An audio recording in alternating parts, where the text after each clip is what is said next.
രാജവാഴ്ച കാലത്ത് മനുഷ്യരെല്ലാം കൊടും പട്ടിണിയായിരുന്നു.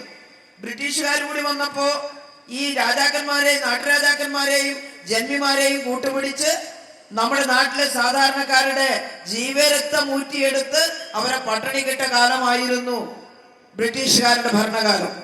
എന്നാൽ ഒരു നല്ല രാജാവിനെ കുറിച്ചൊരു സങ്കല്പം നമ്മുടെ നാട്ടിലുണ്ട്. അത് മഹാബലി എന്ന് പറയുന്ന രാജാവാണ്. ആ രാജാവ് വാണ കാലം വളരെ നന്നായിരുന്നു. മനുഷ്യരെല്ലാവരും ഒന്നുപോലെ. ഇടതുപക്ഷം പറയുന്ന സോഷ്യലിസം അല്ലേ? എന്താ സോഷ്യലിസം?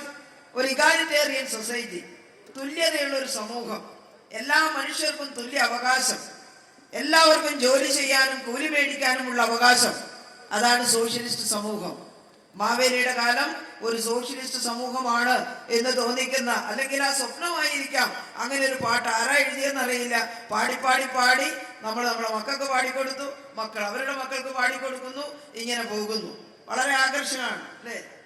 ആധിയും വ്യാധിയുമില്ല, അവിടെ കള്ളമില്ല, കള്ളപ്പറയില്ല, ചെറുനാഴിയില്ല, അഴിമതിയില്ല എന്ന് പറഞ്ഞതിന്റെ അർത്ഥം. അഴിമതിയില്ല, കള്ളവുമില്ല. പിന്നെയോ ബാലമരണങ്ങൾ കേൾപ്പാനില്ല. അപ്പൊ ശിശുമരണ നിരക്കൊക്കെ വളരെ കുറവാണ്. കുട്ടികൾക്ക് നല്ല ചികിത്സയൊക്കെ കിട്ടുന്നുണ്ടായിരുന്നു. അങ്ങനെ വേണമല്ലോ കരുതാൻ. ഇതൊക്കെയാണ് ഇടതുപക്ഷ ജനാധിപത്യ മുന്നണിയുടെ സങ്കല്പം. ഈ മാവേലി നാട് പോലെ നമ്മുടെ സമൂഹത്തെ ആക്കി മാറ്റുന്നതിനാണ് ഇടതുപക്ഷം അധികാരത്തിൽ വന്നപ്പോൾ ശ്രമിച്ചത്. UDF-നോ കോൺഗ്രസിനോ മുസ്ലിം ലീഗിനോ BJP-ക്കോ അങ്ങനെ ഒരു ചിന്ത അവർ ഭരിക്കുന്ന സംസ്ഥാനങ്ങളിൽ ഉണ്ടായിരുന്നെങ്കിൽ ഈ പട്ടിണി പാവങ്ങളായിട്ട് ഇപ്പോഴും ഇന്ത്യയുടെ ഗ്രാമങ്ങളിൽ ആളുകൾ നിറഞ്ഞു നിൽക്കുമായിരുന്നു. ഇവിടെ നോക്കൂ, ഇടതുപക്ഷം 1957 അധികാരത്തിൽ വന്നു. സ്വാതന്ത്ര്യം കിട്ടി. 50-ൽ ഭരണഘടനയുണ്ടായി. 56-ൽ ഭാഷാടിസ്ഥാനത്തിലുള്ള സംസ്ഥാനങ്ങൾ ഉണ്ടായി. 57-ൽ തെരഞ്ഞെടുപ്പ് നടന്നു.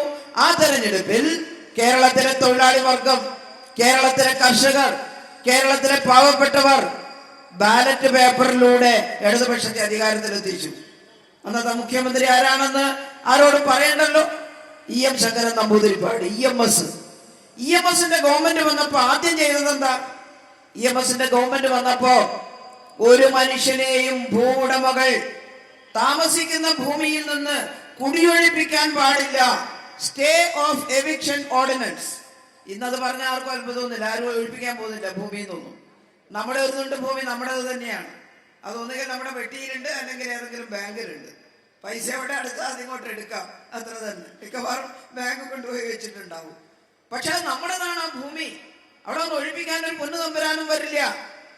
ബില്ലാക്കി അസംബ്ലി കൊണ്ടുവന്ന് പാസ്സാക്കുമ്പോഴേക്കും വൈകരുതെന്ന് കരുതി അധികാരത്തിലേറിയ ആദ്യത്തെ ആഴ്ച തന്നെ ഈ സ്റ്റേ ഓഫ് എവിക്ഷൻ ഓർഡിനൻസ് കൊണ്ടുവന്നു. അതുവരെയുള്ള ജനങ്ങളോട് കൊടുത്തിട്ടുള്ള വാഗ്ദാനം പാലിച്ചുകൊണ്ട് ഈ ഗവൺമെന്റ് നിങ്ങളുടെ കൂടെയാണ്, പാവപ്പെട്ടവരുടെ കൂടെയാണ് എന്ന് EMS തെളിയിച്ചു. കുടിയൊഴിപ്പിക്കൽ നിർത്തിവെക്കാൻ കാരണമായി അത്.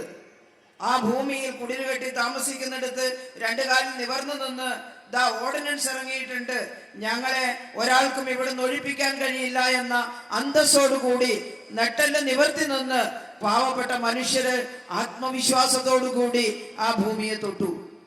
എന്നാൽ ആ ഗവൺമെന്റിനെ കോൺഗ്രസ്സുകാരെല്ലാം ചേർന്ന് അട്ടിമറിച്ച് പിരിച്ചുവിട്ടു. നിങ്ങൾക്ക് ഓർമ്മയുണ്ടോ?